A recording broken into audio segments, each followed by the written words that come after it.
Make no mistake about it, an eraser is a school kid's best friend.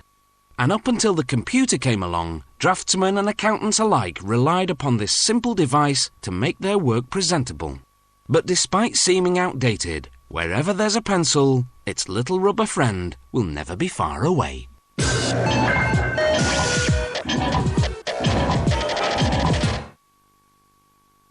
In 1736, a French explorer observed South American natives using tree resin to make bouncing balls. He brought this resin back home, and before long, Europeans discovered it could rub out lead pencil marks, hence the term rubber. There was just one problem. After a while, rubber would rot. That dilemma was solved a century later by one Charles Goodyear, who developed a curing process to keep rubber from rotting.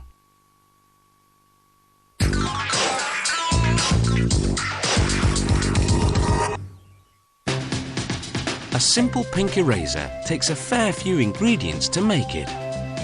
Carefully measured fillers, accelerators, curing agents, oils, colouring, and the main ingredient, synthetic rubber.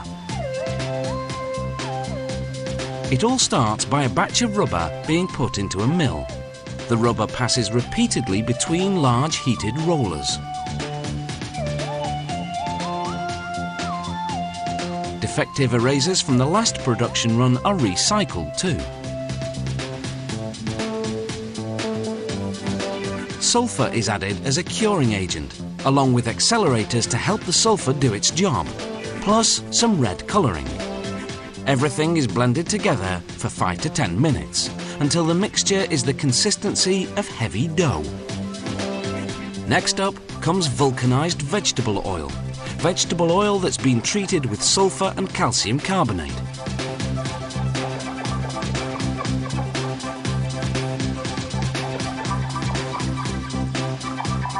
When the colour and thickness is just right, workers remove the rubber, which by now is hot and soft as a result of the milling.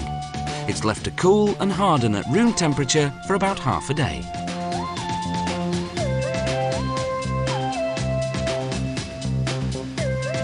When the rubber's ready, it's cut out into large squares, each weighing between 5 and 8 kilograms, depending on the thickness of the eraser the client has ordered.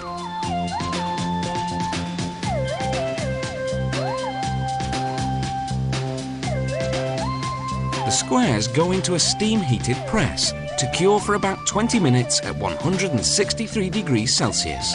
The pressure compacts the rubber, while the intense heat hardens it.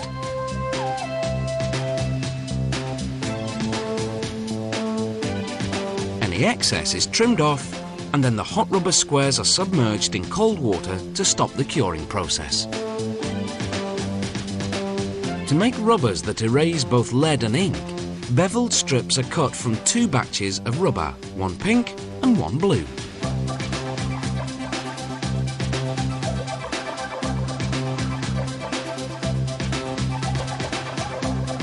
The blue contains pumice, which gives the eraser extra abrasiveness to rub out ink.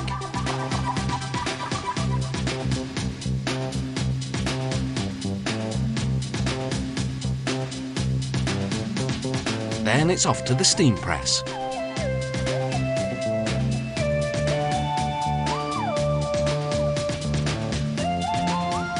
After 12 minutes, workers remove the trays, trim off the excess, and submerge the strips in cold water to stop the curing process.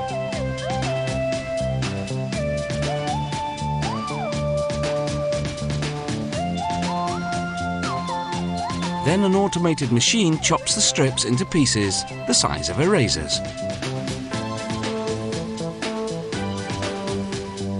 Now back to the all-pink erasers. The rubber squares come out of their cold water bath and go through a machine that cuts strips with beveled edges, then chops the strips into erasers.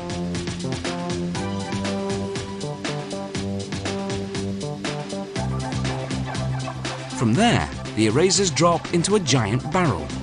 Workers throw in some talc to prevent them from sticking together, then set the barrel spinning for 5 hours.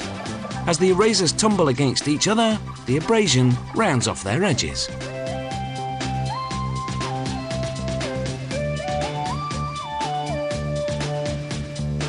last step is printing. A machine stamps each eraser with the company name and the model number.